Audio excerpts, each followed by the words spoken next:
Hello. This is an update to some older videos that I've done.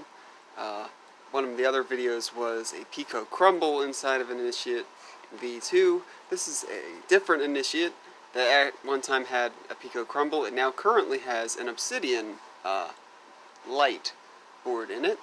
So I thought I'd show that because with everybody bashing Ultrasabers right now, I'm going to put in my plea that they could be doing, even with what they have, they could be doing much better jobs. So, let's pull the kill key out. I had to change the speaker to adapt to the different soundboard, but still pretty darn loud. Probably because the speaker's just kind of in there. It's very sealed, very dense. I don't know. I'm not a sound guru. But, tap it. This one. Off.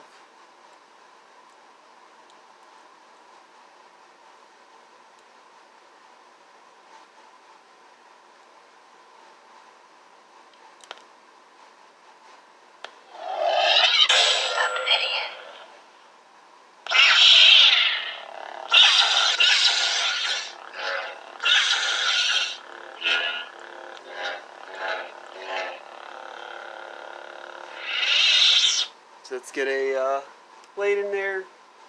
I think it's acting up a little bit because the battery's a little low. So I'm just going to stick one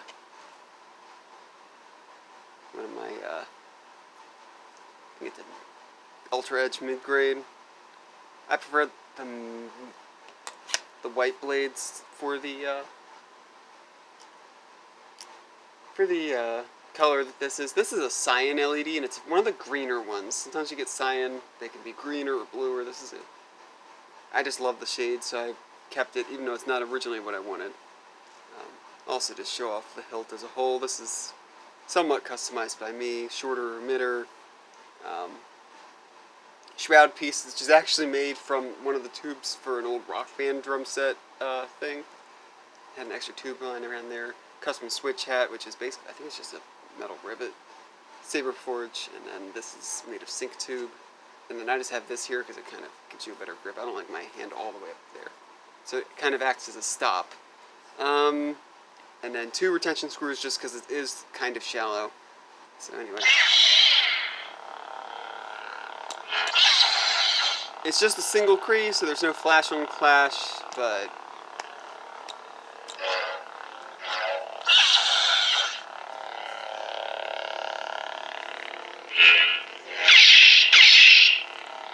it works well. So yeah, Ultrasabers does not offer their V2 hilts with sound.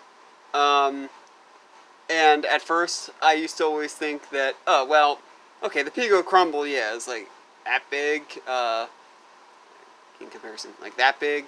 And their boards, I assumed, needed a better power supply, because they usually are almost always with either lithium ion or the Obsidian Lite boards use AA's or no, not even AA's, AAA's. I think it's 4 AAA's. So I assume it must need at least 6 volts. That's actually the high end of what it needs. It can run on a 3.7 volt cell. So if you use an 18500, or if you were clever, you could probably even fit an 18650. And you grind the pins down a little bit, or clip them short, however you want to do that, just so you can solder. You could probably, if you didn't use pins at all, you could just solder it to the board. I didn't have that option because they freaking cover everything with the coating, which I don't usually care about, but this is the first time I've ever done anything with one of their boards. But yeah, if you put the 2 in there, they absolutely fit. And it's not even close to not fitting. The only thing I had to be clever about was the speaker holder, which is, I just did a piece of plastic, not plastic, rubber, like a rubber washer, and then a rubber, like one of these. So I did like the broad one and then the wide ones like that. So yeah, on one end and the other, and it cushions it, keeps everything from vibrating, only puts pressure on the rim, and you get a really nice small saber. Like I think it's like 6.5 inches, 7 inches, something like that, which is absolutely fantastic.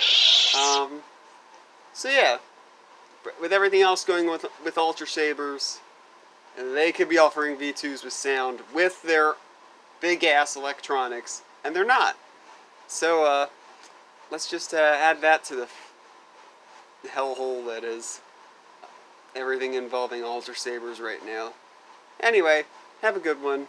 And for the haters out there that hated one of my other videos that involved an initiate with sound in it, ooh, it's shaking. Oh, better leave all the comments. It's shaking, oh boy. That's a little joke. Anyway, see you later.